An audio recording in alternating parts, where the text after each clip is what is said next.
Welcome to the China Experience Show. My name is Brian Michael Galvin. Our guest today is Amy Lyons. She is known here in China as a Wan Hong, or a internet celebrity. Amy, thanks for coming. Hi. Yep. How are you doing? Yeah, good. How are you? Yeah, a little bit hot today, but yeah, it is getting hotter in Beijing. Yeah, so tell me a bit about yourself, your experience, your history. What made you come to China and to start working as a content producer here? I think it all started in my last year of school. So I would have been like 17, 18, and I had a particular teacher. She was a history teacher, and she had this passion for Chinese history, and I guess it was really infectious. So after that segment of history that she taught us about China, I went on and started researching myself about it. I found it really interesting, and then when it came time to choosing majors for university, I thought it was never going to be a bad decision learning something like Chinese. So at the beginning for me, it was more of a strategic decision. I thought, oh, I want to learn a language. China is going to be huge in the future. You know, I've got a lot of Chinese friends, so it would be great to be able to talk with them. And I was going to do a business degree. So I thought business and Chinese is just like a match made in heaven. And then I started learning, and I loved it straight away. I loved being able to see the progression from you know, not recognizing any characters when I went into Chinatown, and then I could read one character, and then I could read 5, and then I could read the whole sign. And so I loved the progress, and I loved the challenge of it. But it wasn't until I lived in Shanghai for a year in 2014, I was an exchange student there at Fudan University, that I just fell in love with China, because you can learn the language and you can learn about it from home, but when you're here in the environment, you're really living it. And I found that it was just the perfect environment for me. And since then, I've just been pedal to the metal. I knew then that China is where I wanted to live, and I really wanted to do something in China, whatever it may be, and here I am. Cool. Yeah, so you lived in Shanghai for about a year then, before going back to Australia, then coming back, right? Yeah. And then when you came back to China, you came to Beijing, or you were other places? Beijing. So I've done a lot of travel in China. So I've been to like 25 provinces. Wow. So I've been all over, but wherever I've only ever lived in Shanghai and Beijing. So so 2014 I was in Shanghai. Then I went home for a couple of years to graduate, finish my degree, and as soon as I graduated, I just head straight back over to China. And yeah, I was in Beijing last year. What do you think about the difference between living in Beijing and Shanghai?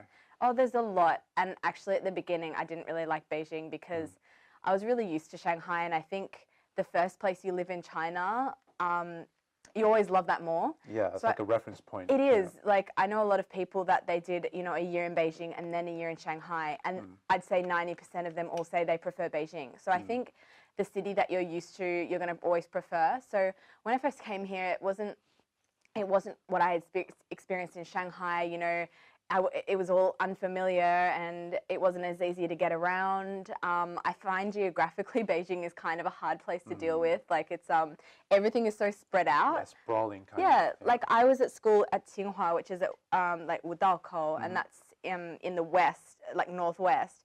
And then if you want to go out to any of the cool bars, you've got to go like an hour and a half across the city. And then but I found that in Shanghai, when I lived there, everything was very central. Like, you know, you can, there's a real city center. So I missed that when I first came here. And I guess it took a while to kind of slowly get used to Beijing, because when you're living as a student, you kind of, your life is your campus. So I remember there were a couple of weeks where I didn't leave campus, because everything is just there. You know, you can eat there, your friends are there are cafes there. So yeah, but then I think it was in last half of last year that I really started exploring Beijing. And yeah, I don't know when it was, but now I love Beijing more than I do Shanghai. Really? Yeah, I think it has a lot to do with the people.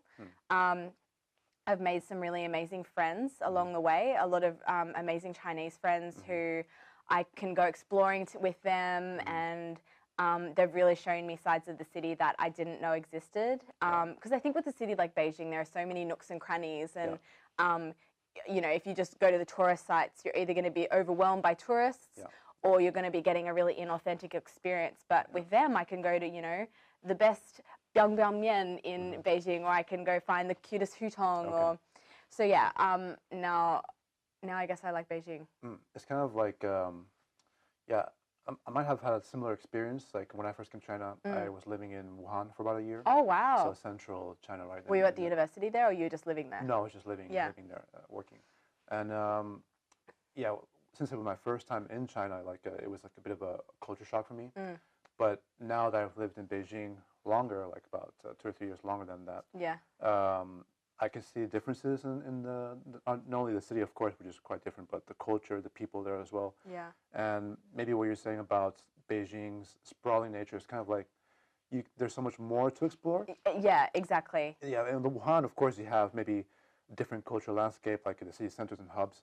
But once you've been to the 3 or 4 main places, then you kind of have to settle for one or two things that you like, right? But in Beijing, there's always like a never-ending thing to find. It's very true. Like, you have your home base. So now I'm living out at Chaoyang district, and I'm a bit far away from everything, but my immediate vicinity, like the area around the station and everything, like that becomes your city almost. Like that's your like your area, and then you can go on it's almost like Beijing is a country, and then you've got your Shuangqiao is my city, and then I can go on like day trips to like Hohai or like here or there. It's like, well, it's interesting you mentioned that because like there's so much places to go to in Beijing. It's so large that going to any place is like a day trip because it takes hours to get there and hours to come back, right? Yeah. I was just recently at the Strawberry Festival, which was like supposedly near Beijing, but it took 3 hours to get there by car. So wow. that was quite of a hike. Yeah, I don't think that's in Beijing anymore. I think it was mostly because of the traffic. But afterwards, when it came back, yeah. Nice.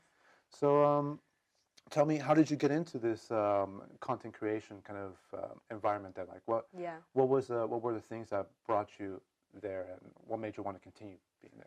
A lot of things.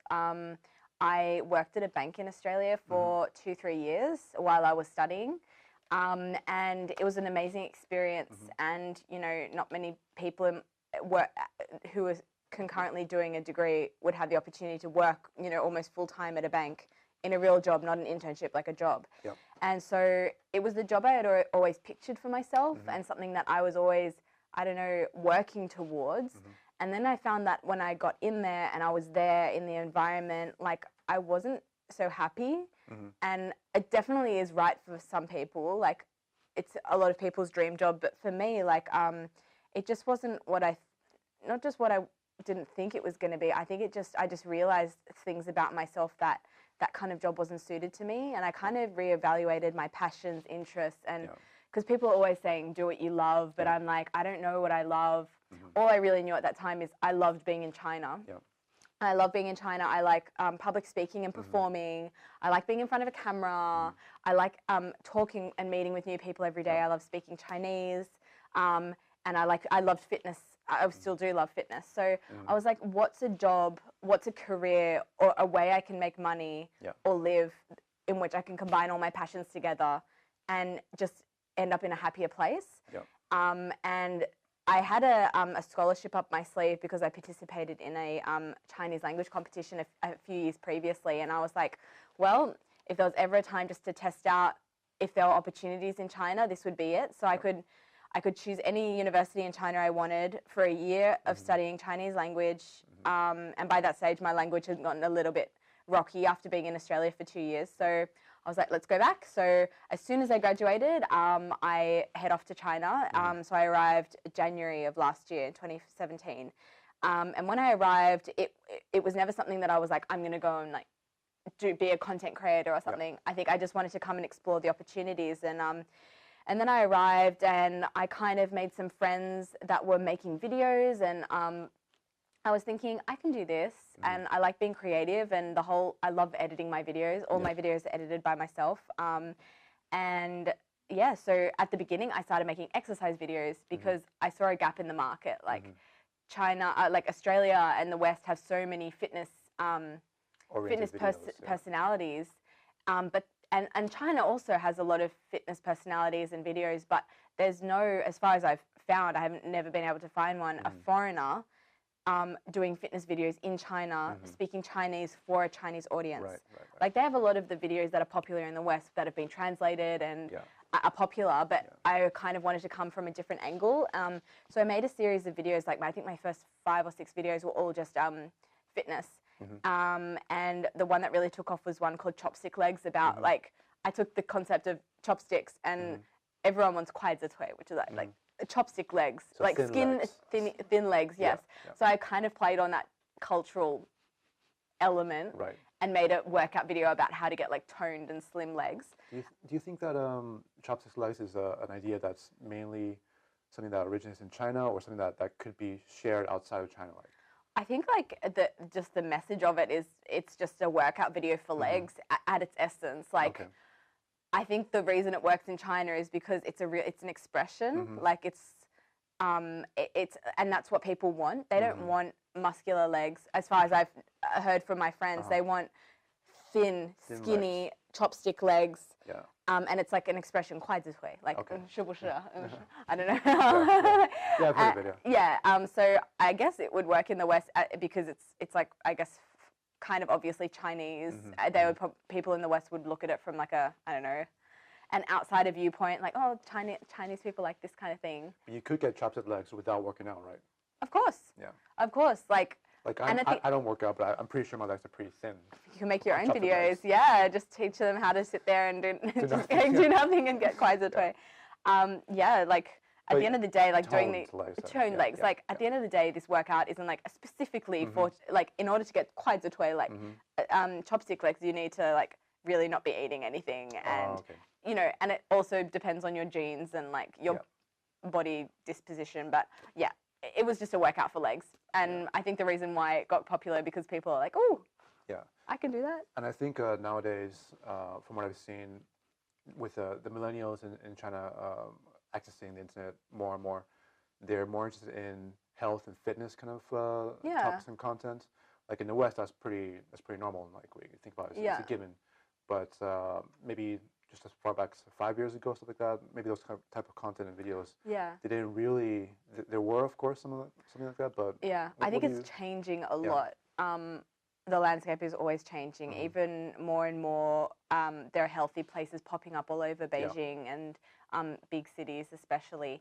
And I've participated in quite a few like exercise festivals. Like I was recently at a Lorna Jane on the Great Wall event. So Lorna Jane is an Australian activewear company, and I was invited along to come and exercise with them. And there was a group of like maybe like 200, 300 Chinese women all there to exercise together. And I also know that yoga is becoming big, and like there are more and more people going to the gym. So I think that's where I saw the opportunity in the market. But then I kind of realized after doing these videos that like, while fitness is my passion, so is travel. And I was like, my videos already had a quirky edge. I didn't want my videos to just be like me doing a workout and that's it. Like all my videos have an introduction, like me doing something funny or introducing the concept and then getting into it. And I was like, the ideal situation would be for people to want to watch my videos for my personality and to see me rather than to get something out of a workout. And like, it doesn't restrict me in the future from doing, like every now and again I'll do an exercise video, but now I've evolved my image to be healthy lifestyle. So I've got like travel, fitness, health, healthy eating, it's just like fun, happy. And I think that's not going to restrict me in the future. Like I'm still building. I think it was a really good decision. I saw you did a collaboration with another celebrity doing cooking. Oh yeah. That was quite funny. So it's great in this industry because it is like a smaller pool of people, like Westerners doing social media in China. Like there's more and more every day, but you know, it's not like in the West where every second person is an Instagram model or is you know, doing something on social media. Here, like everyone kind of knows each other or knows of other people, and once you get into a little circle, like you can make friends and make videos and collaborations, which is good for growing your fans and also good just for like meeting someone else and hearing their experiences. And so it's been really good. I've made some of my best friends now actually in this industry doing what I'm doing, and it's really fun. You mentioned that you focus on getting your audience hooked on on you, right? Yeah. Your personality, right? So do you cultivate an internet personality like someone the way you want them to perceive you? Is that different from the way you normally are, or is that something you specifically work on? It's a little bit of both. Like I'm in general a very happy-go-lucky, go with the flow, smiley person. So in terms of that, like that's completely who I am, and what you see in my videos is pretty much what you're going to get. But I am aware of revving it up for the camera. Like for example, my Western social media, like my Instagram, I would never be posting the kind of photos or the videos that I'm posting to China social media, because I'm there on my China social media, we're like, "Hi, 大家好，我是来找大家的 Amy," like, like in the West, they'll just be like, "What are you doing?" Yeah, too hyper. It's too hyper, but for me, it's like a bit quirky, maybe a bit fun. Like, I don't know, it's worked for me so far, I think. But yeah, definitely in front of the camera, I'm more like, I'm here. Right. But you know, in real life, I'm still like crazy fun, happy, but I'm not like walking down the street like, oh my god, oh my god, oh my god. Like, of course, yeah, I tone it down. You mentioned in one of your interviews online that one of the things that first got you into this industry was your exposure to a game show called the Chinese Bridge Competition. Yeah. What was that about? Like, what happened there? I think a lot of influencers and Wang Hong from the West actually come through that show, Really? because it's a great thing. It was I was already studying Chinese for like 2-3 years in Australia, and it's well known in universities through the Confucius Institute. It's a competition that it's like public speaking competition in Chinese, getting foreigners from around the world to participate in this like game show vibe. So I made it through the Australian rounds and came over to be one of the Australian representatives in China, and I didn't realize it was going to be as big as it was. Like I kind of was just going with the flow with that, and suddenly I'm on TV in China, and I'm like, oh, what's going on? But yeah, it was an amazing experience because I got a lot further than I thought I would.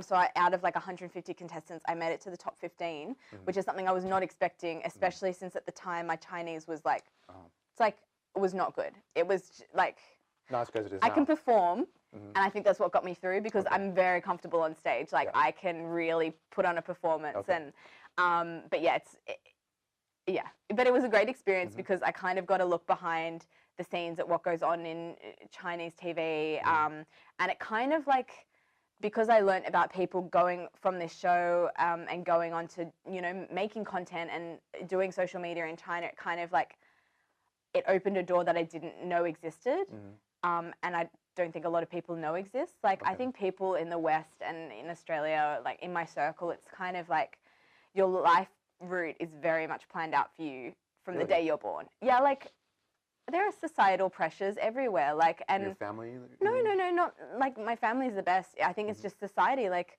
you're born, you go to school, high school, you work hard to get into a good degree.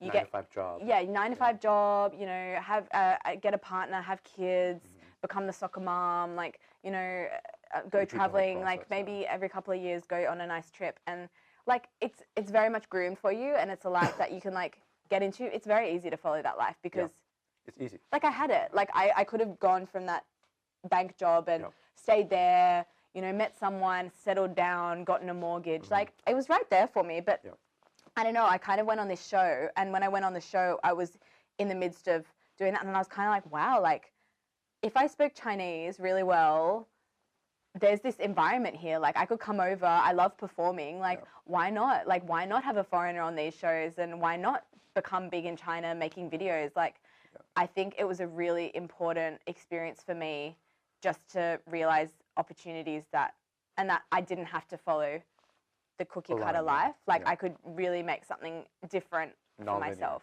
Yeah, and something that was going to actually make me happy. So that time after you finished the show, someone suggested that you should start like a Chinese social media account? So on the show, that's when I started my Weibo account because I didn't realize when I went on the show, but like a lot of people watch this show. Like I think someone said 300 million people watch this show, but I still can't believe that statistic, and I don't know if that is actually true, but you know, there is a big population in China, so who knows. But anyway, like a lot of people were saying like you should start one now because you'll get some fans. So I started one actually after the show finished. which was probably silly, but I opened it and the next morning I had like 1,000 fans. Really? So they were already looking for you, pretty much. Yeah, like I don't even know how it worked. Like maybe they tagged me in one of their posts on the Weibo of the Chinese bridge competition. Like I don't know, but like I suddenly had the fans there, and you know I would post like a photo every now and again back in Australia. I wasn't engaging with the platform. Like it was just I had some fans there, and but yeah, I think it was just when I came back to China, came to Beijing, and I started making these videos that I actually really started engaging with those fans. And, you know, it wasn't like I was starting from scratch, but I already had an audience of 1,000 people, like. Yeah, people who knew about you. Who knew about me. So my videos were already coming up on people's platforms. So I think that was like a huge boost. A stepping stone. Yeah. Well, that's great. I think one of the differences that the difficulties, let's say, in crossing the barrier between the Western kind of internet culture towards Chinese culture. First of all, is the language, right? And also, there's a lot of what people are used to seeing on Chinese social media is a lot different from the West, right? What is your experience? First of all, noticing the differences between those two kind of audiences, right? And what did you do to kind of, based on your knowledge of Western social media, what did you do to adapt that to this kind of environment? Like, I'm still learning. I've only been doing this for a year and a bit, so I wouldn't say I'm any kind of expert on like Chinese social media, that's for sure. But there are so many differences between Chinese social media and Western social media. Like, it's almost a completely different landscape. Like, what's hot in China right now is not what's hot in the West. Like, in the West, we have like Snapchat, Instagram, Facebook, Twitter. Like, we have pretty solid platforms, and within those platform categories, there isn't competition. It's not like there are two Snapchats or kind of like competing Instagram platforms. But here in China, there's like 5 Instagram platforms. There's like 7 Facebooks. And now there's this big craze of short videos like Douyin, Kuaishou, Weishi. It reminds me of Vines. Yeah, exactly. Yeah. But it's a completely different, it's like a Vine on steroids. Yeah. Like you can, you know, do all these crazy effects, and it is kind of like Vine. It's like short 15-second videos, but like it's so huge here, but it's not at all big in the West. Like none of my friends are looking at these platforms or doing anything like it. So I don't know. And also I wouldn't call myself an influencer in Australia. Like I'm not, I don't utilize social media in Australia other than just to post the occasional picture. So in terms of like applying what I knew from the West and putting it in China, like it was all a bit of a guess and check, all a bit of trial and error, because I didn't really engage with anything like that in Australia. And actually, like, I'm not one that likes to overshare, but I just kind of realize it's the nature of the business. Like, I need to be posting a couple of selfies a day. Like, yeah, that's normal here. Nothing I would be doing in the West, but I kind of am learning as I go. And also, I learned that in China, there's a lot of like in Australia and in the West, there's a lot of hot topics. Like, and if you're not engaging with Chinese people, you don't have Chinese friends, or you're not watching Chinese TV, it's very hard for you to know what those trends are. And I think in being an influencer, you really need to be keeping up with the new trends. So like at the moment, there's this program, 这是街舞, like it's like street dancing show, and I should probably make a video about this street dancing show. Or like last year where 中国好嘻哈 or something like a Chinese rap, it was really cool. Like a couple of months ago, like you need to like go with the times. With the flow here in China. Yeah. Like you need to be making content, but also like taking in the trends. Is that similar to like I'll just try to make a joke here, but is that similar to like the dancing grannies that we see around like the first show you mentioned? Dancing grannies. You know, have you seen that? In China? Yeah, in China. Yeah. There's a phenomenon where like these... Yeah, Guanchangwu. Yeah. You mentioned another show about dancing on the streets. Is that similar to that in any way? I can't even remember the one you're talking about, me dancing on the streets. No. The show that's popular, trending now in China. Oh, okay. Yeah. About dancing on the streets. Yeah, no, it has no connection. Yeah, that joke. That joke. Anyways, but what I see, what's interesting about you is that you are like among a number of people in our generation that they're not content with just 9-to-5 jobs, the things that were standard in previous generations, right? They're seeking more of an adventure and that kind of stuff. And for me as well, like one of the things that that made me come to China was the search for adventure, right, and to find things that wouldn't be standard, right, and to try to adapt that into my life because like you said, there's not much use to just living life out as people expect you to, and there's a whole world out there. Give it a shot, have a look, what's going on, and I think that's something that you take into advantage in your show. Like people see that that's what you're doing, and that's part of what makes it attractive for your audience, right? Yeah. That energy that you bring into the videos. Yeah. Right. And what about the other type of videos you see online? Do they have a similar kind of attitude towards life that you kind of embody? Other videos online? Yeah, what videos? other people creating content. I don't know. Like everyone is different. Mm-hmm. Everyone has their own vibe. So like what kind of content do you think that Chinese are seeking to see more in China? There's a lot of different kinds of content. Like I think you can't expect to be a foreigner and speak really good Chinese and that alone to be enough to make you big here. I think the age of the foreigner who can speak Chinese has passed. Now Chinese people are wanting to see people who are speaking Chinese, foreigners speaking Chinese, but interacting with their culture, talking about the shows that they like and the sayings that they're saying. Like I think it's a new wave of foreigners. So they're bringing the foreign perspective to what they're doing, right? Not just being foreign. Not necessarily even bringing the foreign perspective. Like I think it's just about interacting with Chinese culture and showing that you're interested and showing your effort to get into the Chinese culture. Not necessarily like it's good to have a contrast about views, but also I think that time has passed as well. Like there was a big wave of like, what's a Chinese boyfriend compared to a Western boyfriend, or like Chinese food versus Australian food. Like all those videos, I don't know, I find them really like old. Yeah. Like it's been done. Yeah. So now what I'm wanting to do is like, I love Chinese culture. I am obsessed with tea, kung fu, like so many elements of Chinese culture that I love. So I really would just want to bring that through in my videos, like my love of the culture and the fact that I'm really I'm making it my life's mission to study it and to learn about it. And it's not because I want money or deals, or it's just because it's my passion. Yep. And I think when that comes through, like whenever I posted a video about my experiences in China, like a real experience, it's not like for example, I recently went to a village and I stayed in the village for a couple of weeks, like real village life. It wasn't like a tourist town. It was a village in the middle of nowhere. Yeah. And I interacted with the people. There was so much culture that came out of my time there. Like I learned Chinese instruments. I got to learn kung fu with one of like the masters of the town, and I learned history and tea culture. And it was like, whoa! Like you come to a village, you go out of your way, and you really get to learn so much. And that video got so much good engagement because people are like, oh, this foreigner, like they're not just living in Beijing or Shanghai, like they're going out of their way to learn. I think it's you in that video you're talking about, which I saw as well.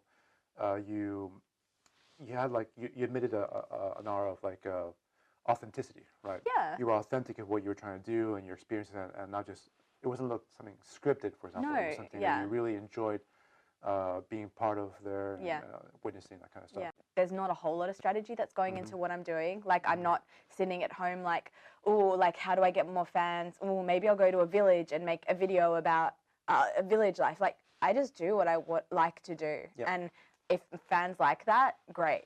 Yeah. And so far, I think that people are liking what I'm doing. Like I can only follow what I love and what I want to do, and I think that when you're passionate about something, maybe that'll be infectious. So it transmits into what you do. I think the big key for me is not to focus on what other people are doing, just kind of do my own thing. And you recently, speaking of that, like you went like traveling a lot in your videos. You recently went to a trip. You went to Kazakhstan, is that right? Yeah. Yeah, I just got back about a week ago. It was really great. I went there with one of my best friends who is also in this industry. He's a Wang Hong. He was big on a live streaming platform. Okay. And he is making a travel show doing the Silk Road. So I joined them for a couple of weeks just for the Kazakhstan bit because I had some free time. And yeah, it was great. So I went along. I made a lot of content. I made like 3 videos of my time there. And it was interesting, an interesting culture, and not at all what I was expecting. But yeah, it's great that I can travel, shoot videos, and I can have this as a life. Yeah. Yeah. What was the thing you liked most about Kazakhstan though? Like, was it the food, the culture, the environment? No, I don't think it was the food. Because like most people, when they think about Kazakhstan, they're not really sure. Like they know about it, I'd but say they it know was too much of it. for food. It would just be like Xinjiang food, Oh, like really? that kind of So kind of meat, spicy potatoes, food. not spicy, Oh. meat, potatoes. Because Xinjiang isn't so spicy. It's more like heavy food. Flavored. Flavored. It's Yeah. very flavored, but I wouldn't say it's like a Sichuan kind of Okay. spicy town. Right. It's not spicy. The people, interesting because they all have a different look, but they're all considered to be locals. Like there are people you'll pass that look like you or I, but then there'll be someone that looks Arabic and then someone who looks Chinese, but they're all locals. And it was really funny actually because there are a lot of Chinese looking people there, and you'd go up to them and think they can understand you if you go and speak to them in Chinese. And then when they look at you like, what are you talking about? It's so weird going to talk to someone who looks Chinese and they don't understand you. What I loved most about Kazakhstan was the landscape. It was just so beautiful, and I think the advantage of going to Kazakhstan to see these things is there weren't many tourists. Like even one of the locations I went to, if that was in China, there would be like tourists everywhere flocking it and kind of ruining it, like ruining the vibes. But because it was in Kazakhstan and there aren't many tourists, like I saw some amazing things and I was like, whoa, where are the tourists? Like it's too beautiful for just me to be here. Like. And so what was the perception? So you're working on the videos now, right? Yeah. Yeah. So what about the colleague you went with? What was his take on traveling there, and why choose Kazakhstan? Why like not another different country, for example, like that? Well, it's the Silk Road. Along the Silk Road. Silk Road goes to all these countries. So he wasn't There's just so many going to countries Kazakhstan. through the Silk Road. Like He's going to all of them. I just went to one. Even the one along like the ocean parts. He's going like he's doing the road through East Asia into Europe. Like at the end of the entire thing. And yes, there is the ocean route, but at the end of the day, there's only so much time and money that one can spend on a travel show. So obviously, he's not going to be going everywhere. But you know, he started in Xi'an, going through into Gansu, Xinjiang. Then we went to Kazakhstan, and then after that, he's going to Georgia. He's going to do a couple of the other stands, but then into Georgia, Turkey, and then make his way up into Europe. So I think it's still pretty good. Good and effort. His show is mainly focused towards the Chinese audience, or to the Western Chinese audience. Yeah. What is well, I know you can't speak for him, but what do you think the Chinese people's perception of the Belt and Road is, and that kind of project, like going through there? Like, was it videos, the live streaming videos he did of the project, was that well received? He didn't do any live streaming on the route. Okay. None of the videos have been released yet, so Okay. I don't know how it's going to be received. Yeah, because from what I know, the project, the Silk Road Belt and Road project, is popular in China. Like people think of it as a good economic incentive to go and you know, expand the influence. But outside of China, for example, it's not very well known. So it's not something that maybe people back home would react to or perceive as something like, you know, interesting at all. Well, the thing is that the video wasn't to do with One Belt, One Road. The video was the Silk Road, and I think most people would know what the Silk Road is. It's not really it wasn't anything to do with. It's No Silk Road politics is kind of thing. no. Yeah. It's not a political thing. It was just the Silk Road is a well-established travel route. Yeah. That was there way before One Belt, One Road policy came in. So Yeah. So did you guys did you explore the cultural aspect of it, or just the economic aspect of it, the historical thing? everything. Everything. Like there'll be lots of different parts to it. Like there'll be like people, the culture, the food, the housing. Like they'll be kind of talking about, you know, the experience traveling there. Okay. Sounds It's just at its essence, it's a fun travel show. Okay. Nothing too political, nothing too like. Yeah. Yeah. Okay. And how is that compared to your other trips to like Australia, for example? Like I saw you went to Cairns recently. Yeah. And you did some traveling around that part of Australia. Like, Yeah. How was that like, and the reception you received in China? It was good. Like I love Australia, and I love being able to be an ambassador for my country. And I'd never been to Cairns before, and I was lucky enough to have the opportunity to travel up there, and I got to travel a bit of it with my dad and really see the best of what Cairns had to offer. So yeah, that was amazing. I produce a lot of content for that. Every day I would go out, do activities, and then every night in real time, I would edit the videos and upload them. So I'd never done that before, like go to a place and then the night just upload it. So really, the content was so fresh. Like I was uploading content as it happened. Right. So yeah, that was really, really cool. And it was really well received. And I occasionally get a photo from people being like, I'm here in Cairns because, you know, doing this thing. I'm at this zoo that you went to.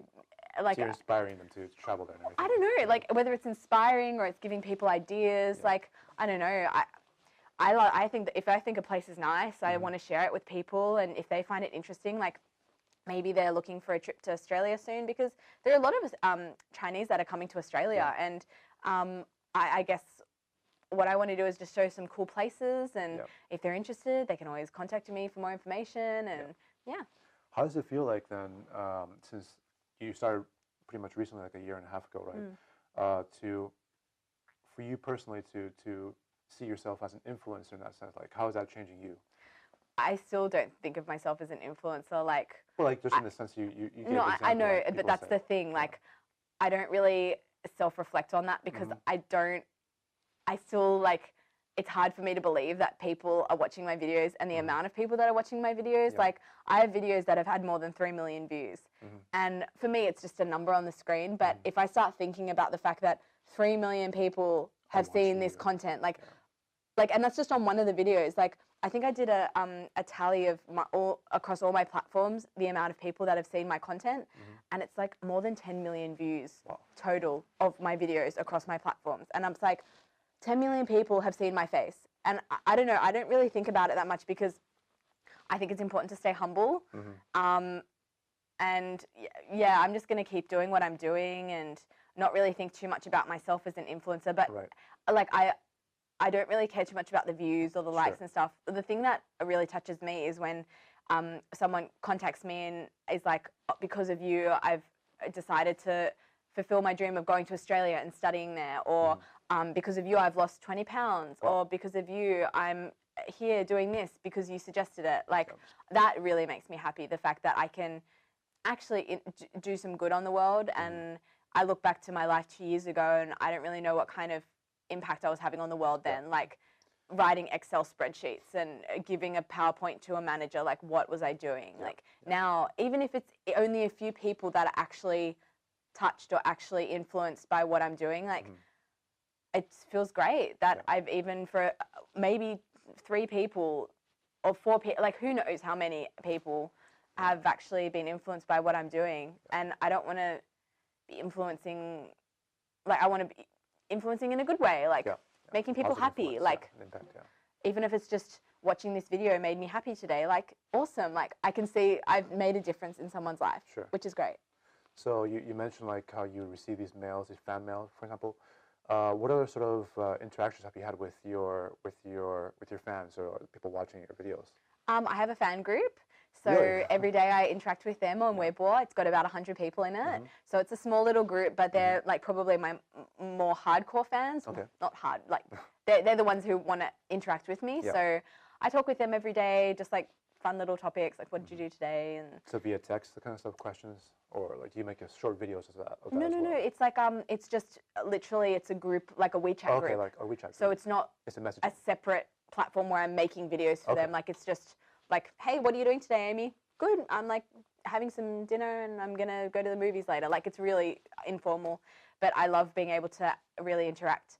I used to do a lot of live streaming on a platform called Meipai, and that's where most of my followers are. I have 80,000 followers on that platform, and I liked live streaming because it was so real time. Like, I could be here in my kitchen with my screen and people could be asking me a question and I can answer it in real time. So I really love that interaction. Yeah, it's much more direct in a sense than just a delayed from texting or giving a message. Like that. So that's great. But live streaming is hard. It's like, it can get pretty boring, actually, to be honest. Like, so I don't do much of it anymore because there's only so many times I can answer the same questions. Who are you? Where are you from? Do you have a boyfriend? Like, you might want to put like an FAQ page. I did. Sometimes I just had like a blackboard behind me and I'm like, my name is Amy. I'm from Australia. I do not have a boyfriend. And then ask me some more questions. But, you know, I think that's the nature of live streaming, especially as a foreigner, because there was always going to be new people entering the room and being like, who are you? Where are you from? Do you have a boyfriend? Like, Exactly. it's just how it is. Yeah. Well, that's interesting because there is a growing different types of social media content that is becoming more popular in China.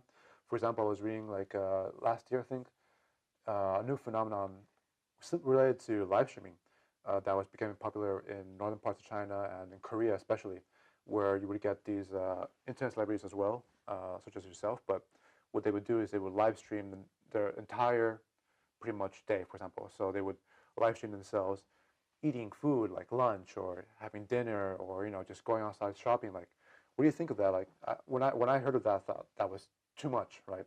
But for them, what the reason why it was popular was because they were reaching to a segment of the population.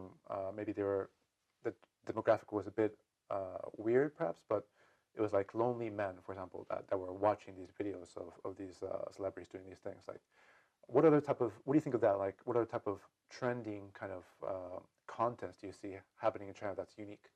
Well, I think you've said it. Like, the reason why that content is popular is because there are lonely people out there. Yeah. And like, some of my most popular live streams that I did in the time were ones where I was eating. And at the time I was like, who wants to watch this? But like, I can totally see why. Like, and it totally makes sense. If you're lonely, you don't have too many friends, you feel a bit like an outsider, you can go to these platforms, people are eating, you can eat with them, you can ask them questions, they can validate your voice. Like, you can speak and you can be heard. So I think it's a great way of interaction. I'm not so skeptical about it. I don't look down at it like, oh my gosh, this girl, she's just eating and she's got like 1 million people watching her. Like, I can get it. And it's a big, China is big. So whatever niche there is, there's going to be like 1 million people doing that niche. So, but now, I don't know if it's just me that's noticing this, but I feel like live streaming is a bit last year. Really? So now it's, as I said, the new trend is now being replaced by short videos like Douyin. People like these short 15-second videos that people are like flicking through. Like, every day I spend like an hour flicking through like these cute videos that people are doing, and there's like an endless supply of them because anyone can be the influencer. Like, you can upload a video of yourself taking photos and people can watch that, and it's like, it sort of blurs the line between the Wang Hong and the people, because the people, they're making the content, and I think it's great. It's more grassroots kind of thing. Yeah, but obviously there are celebrities doing it that have many fans. I think the reason why, in my opinion, is because it's so easy to make short video as opposed to making a longer video. You have to focus, find the content, find the topic, and blah blah blah, spend the time. Whereas a lot of the videos, I've seen some of the examples. They're just people doing random stuff. A lot of them, maybe they're not so interesting, but the algorithms sort the ones that are good, right? So a lot of the ones that are popular maybe are people who just randomly happen to find something that strikes a chord with the audience and that kind of stuff. So it's about that's similar to what happened with Vines as well, though. And Vines were a bit more scripted in a sense. I think there's a whole lot of content happening on Douyin and these 15-second videos. Like, of course, there are going to be people that are just videoing the floor or something stupid. Like, but yeah, the algorithm, like, when I've been on there, I can be on there for an hour and I'm scrolling, and every video is funny. Every video is interesting. It has something different about it, whether that be a cute dance or a cute puppy or a cute, like, something happening that's new and different. And and then there can be like trends, like this particular dance, like this boppy boppy woo, like it's and then everyone is making this same, I don't know, I think it's a great community and I think it's really fun. And there are definitely videos that are more scripted on it. There's a whole range. Like, I wouldn't even compare it to Vine because it's like, it's just so different, the vibe of it. Like, Vine videos, I feel, were like a lot more scripted, like a little situation and something funny happened, but in this, like, it can just be like me here with this, like, and then suddenly everyone will be doing that tomorrow. Like, who knows? It's interesting how the trends just like you said, like something simple, relatively, like that, can just catch on so quickly and spread throughout a large number of people, because these platforms, like you're saying, have millions of people following them. Right? And it's so weird because we, at least in the West, I tend to consider like social media to be a global sort of thing, right? But China has such a large population that all of this can happen in a closed system, more or less, right? Yeah, it's its own ecosystem, Yeah, totally. but it's still millions of people accessing and influencing and doing their own kind of stuff like that. So, like, it's only in China that people are using these platforms. I don't know, maybe in like Korea or Japan, there are people watching Douyin or something, but it's completely its own ecosystem. Whereas with Instagram, Facebook stuff, like it is global. Do you think that that these kind of platforms will find a way to maybe break out of China? Maybe, of course, the language is a huge barrier towards that happening, right? The language issue. But I've seen some of the videos, for example, that you mentioned on Douyin, and I think that they have potential to maybe not only be emulated, but maybe even have an audience outside of China, not just for like the diaspora, but even normal people. I think that if any platform is going to do it and go global, it would be something like Douyin. Like, it's just fun videos, and if people can get enjoyment out of that, yeah, who knows?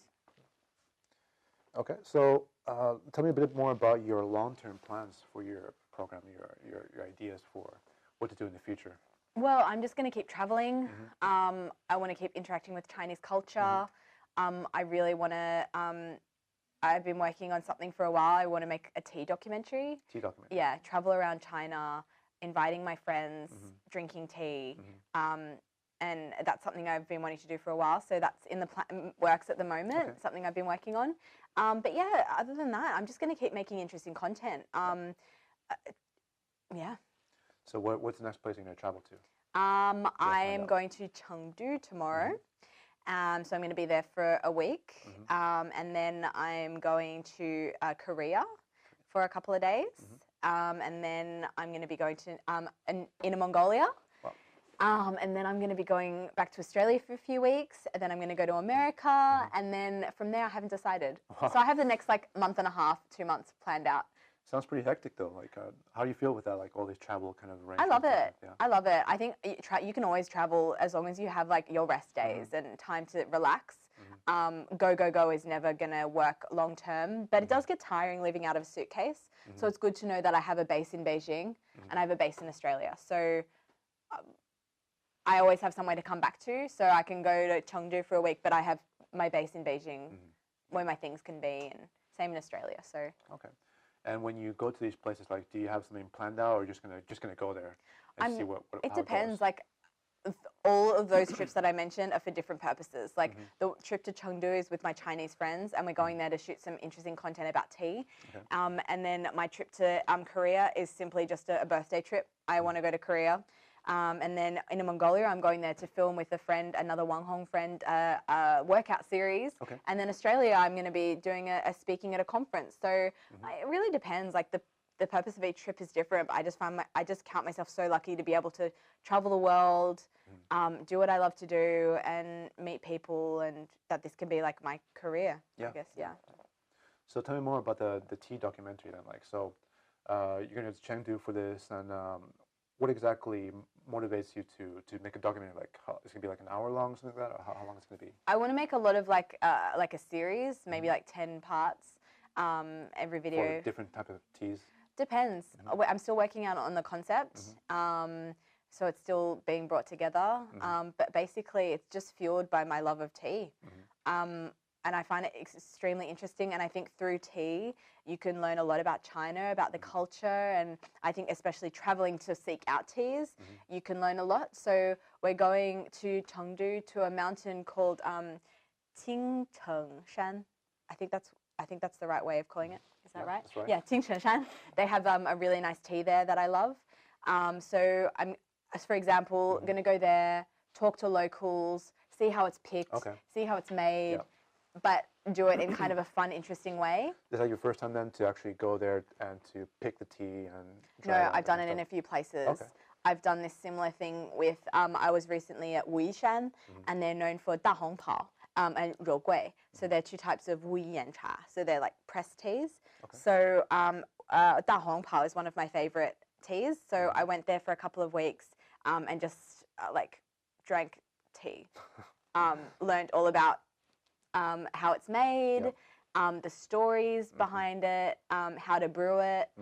So yeah, I love learning how to brew different types of tea because it's just such a like tea culture in China is just so different. It's not just a beverage where you're just like, here's my cup, here's my tea bag, like hot water, let's go, let's drink it. It's more, it's an experience. Like you can sit there with your gaiwa and like arrange it, it's a ceremony, and right? it's a ceremony. But even like if I don't have people around, I love doing it. Like my routine is I'll wake up. My housemates, they get up at like 11 a.m. because they're staying up so late. They're crazy. So I have like the first 3 hours of the day by myself, and I'm just like, I make the teas. It's like, what? Oh, Peaceful okay. kind of I'm thing, gonna right? make a long ting now. So how do I make that? I'm gonna use my boli bay. I'm gonna. Well, it sounds like you'd be interested in like the Japanese tea ceremonies. Have you been? Yeah. Like I've been to Japan quite a few times. I love matcha and stuff, but for me, I'm so interested in China and Chinese culture. So I've got to walk before I can run. So I'm at the moment I'm completely engrossed in the Chinese tea culture. It's not really a time for me to branch out yet. Yeah. The way I drink tea is pretty normally like just tea bag and then some milk and sugar. That's That's it. great. Like everyone has, and the thing that I want to make this tea documentary about is that everyone has different tea stories. Everyone has a different way of consuming their tea. I've just found a way that I love, and I'm just getting into the cultural stuff about Chinese tea. So Do you drink it without like anything, just the tea itself? yeah, of course. Like Chinese tea, you don't add milk, you don't add sugar. Like it's like a tea connoisseurs of China. Yeah. The idea of adding sugar to something, even me thinking of like adding sugar to the cup of tea, I'm like, That's oh what my I would do. God. I would get green tea and put some sugar in No, there. But, no. don't tell anyone. Like because there are just so many different types of, even just green tea. Like the difference between a huangsheng maofeng and a sihu longjing and there's just so many different flavors. And I guess if this is the first time you're trying this and this is going to taste the same, but they have so many different subtleties and sweetnesses and like every So like you have different a very flavors. developed palate to taste out the For differences. That teas, kind of stuff, like right? some people love wine. I'm not a wine girl. I don't drink alcohol, but there are people who can taste the year that this was made or like the vineyard that it was from. For me, like, and I'm still on my tea journey, so I'm like a novice still, but I can definitely tell you the difference between different types of green teas and whether it's like the area that it's from. Like it's. What's your favorite and for what reason? Oh, different times of the day I have different types of teas. So in the morning I drink green tea exclusively to wake up, tishan. And then during the middle of the day I will drink what takes my fancy. So if it was today I'd have a oolong. So oolong is good for the middle of the day, I think. Why is that? Because it's like half fermented, like it's ban fa jiao, I think they call it. Is that right? Ban fa jiao. Anyway, so it's like it doesn't have so much caffeine in it. Like so green tea is not fermented at all. It's like it's just it's just basically the leaves dried and then you're ready to drink it. But with oolong, it's like goes through half the fermentation process and then black tea goes through the whole process. So at night I drink black tea. Actually, in the West, my mum would always say, don't drink black tea before bed because it has the most caffeine. But I've learnt here that actually don't drink green tea before bed because that's going to wake you up. So my housemates and one of my housemates in particular, we have this love of tea, and she's Chinese and she's like 35 and she's been doing it her whole life. So she's teaching me so much. And she's like, don't drink green tea before bed. Like you've got to drink black tea. So I'll drink my da hong pao for bed. So I think my favorite of the categories, like for green tea, my favorite has always and will probably always will be longting. I think it has such a complex flavor, and it has a sweetness and grassiness, and there's just so much depth in it. And I love preparing it, and also it looks beautiful when you prepare it because the leaves kind of dance. And then there's just so many that I love. Do you have your own like tea barley carry around with you, like Yeah. in China? Oh yeah. Wherever I travel in the world, I have like a travel like thermos, and that I can prepare tea in, and I have my little cup that I pour it into. So wherever I am, I'm drinking tea. And if I'm traveling, I also have like a tea table, so I can like. Recently, when I was in Kazakhstan, I brought my my gaiwa. I don't know how to translate it. It's like a cup, and then it has like a like a cup, and then it has like a cover on the cup, and it has like a little, and then Like a you can saucer? brew tea in it. Yeah, a saucer, Okay. and you can brew tea in that. So you put the tea leaves in, you add the hot water, and then you like use it in such a way that you. Okay. So I don't even know. But so I brought that with me with the tea table, so that I could like prepare tea like I would at home. Yep. But I have like a mini little travel version. I don't know. I just really love it. And then when you go to different areas of the world, they all have different tea cultures. And I love seeing how that has originated from China. So I like to see the progression of like, where has this tea come from? Like, why is this tea now here? What was the trading route back in the day? So, and the fact that people enjoy tea differently from how I do, that's awesome. Like, Yeah, you can learn from what they're doing as exactly. well. That kind of stuff. Yeah. And everyone has a different story about tea, like how they.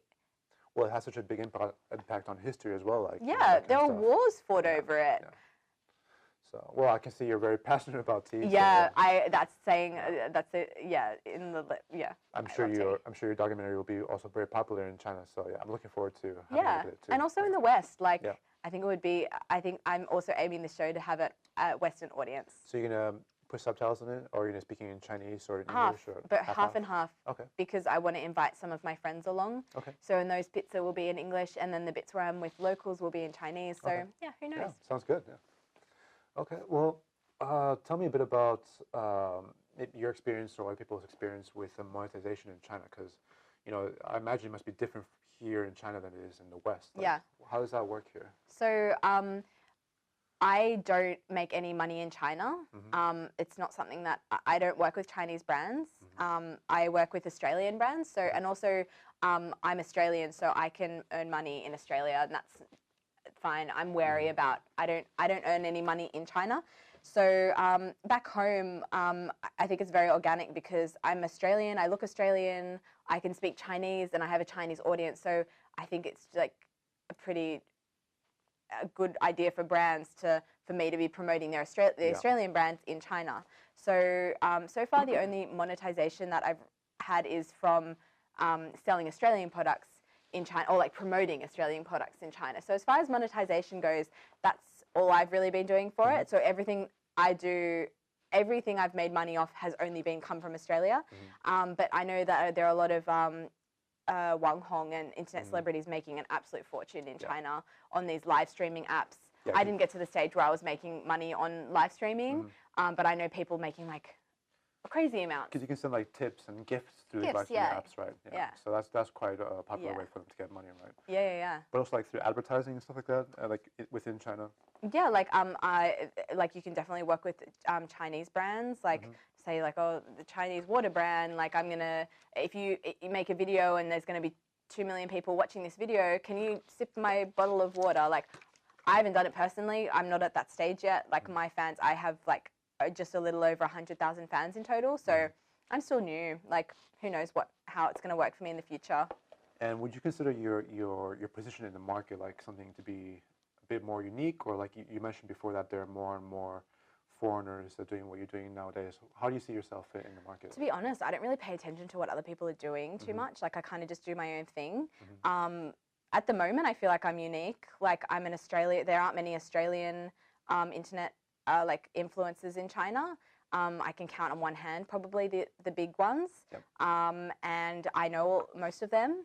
So I think I think what I'm doing is unique. Like I'm just loving my China life, speaking Chinese. But as I said, like just speaking Chinese isn't enough anymore. But I think everyone in what they do is unique. Like.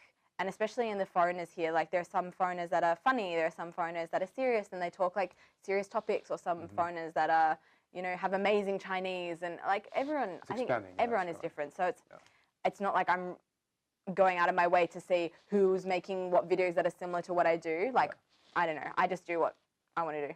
Have you thought about like expanding into virtual reality? No. Haven't even thought about it, no. Like you were saying that the live streaming is already kind of old, right? So maybe the next big step, in my opinion, is going to be, getting like a virtual reality set so that your fans are kind of almost there with you while you're doing some kind of content. Probably is going to be like that. Yeah, but I think probably in the next 5 or 10 years. Yeah, Right now. when everyone has like a headset, or at the moment. The headsets are all kind of, lackluster, that kind of stuff. But yeah. So let's wrap it up. Yeah. Do you want to plug in some of your platforms, like where Sure. can the fans find you? So I'm on YouTube. So if you're from a Western audience, you can find me there. I have like 5 fans. So come subscribe. I'll be one of your fans. Yeah, thank you. So my name on YouTube is just Amy Lyons, AMYLYONS. Yep. There's probably a billion other Amy Lionses, but if you really want to follow me, you'll find me. Like you were the first one to pop up. So. Oh, on YouTube? Yeah. Oh, yeah, great. yeah. Oh, that's really good to know. And then on my Chinese platforms, my username for all of them is the same. It's, maybe you can add it in a little link right here after this has been edited. Yep. It's just Lǐ Huìlín, Okay. Amy. So that's my Chinese username. And on all the platforms, that's my name. So you can find me pretty much anywhere using that name. Otherwise, you can just Google my name and I'll pop up somewhere. Yep. Hopefully. Okay. Well, thank you so much for coming on today. Yeah, thank you. Thanks for having me. Yeah, good luck with your videos, and I'm looking forward to your tea documentary. So am I. Thank you so much. Thank you. Thanks. Thank you. Bye.